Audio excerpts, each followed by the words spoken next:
నమస్తే. ఇవాల్టి వార్తలకు స్వాగతం. 15 రోజుల నుండి తిరుగుతున్న ఒక యూరియా బస్తా దొరకలేదు. మెదక్ జిల్లా చేగుంట మండలం కేంద్రంలో యూరియా కోసం రహదారిపై నిరసనకు దిగిన రైతులు. యూరియా కేంద్రాల చుట్టూ తిరిగి జ్వరాలు వస్తున్నాయి. రైతుల ఆగ్రహం. రైతుల నిరసనతో మెదక్ చేగుంట రహదారిపై భారీగా స్తంభించిన వాహనాలు.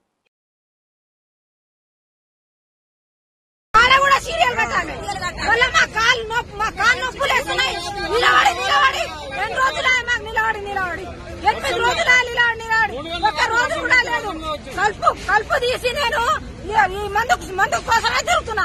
మందు కోసమే యూరియా కోసం 15 రోజులే తిరిగి కాలు నొప్పులు పెడుతున్నా. జ్వరం వస్తుంది. పిల్లలేమో ఇంటికాడ లబలబ మొత్తుకుంటూ ఏం చేయాలి? అట్లా అయితే నీ పరిస్థితి.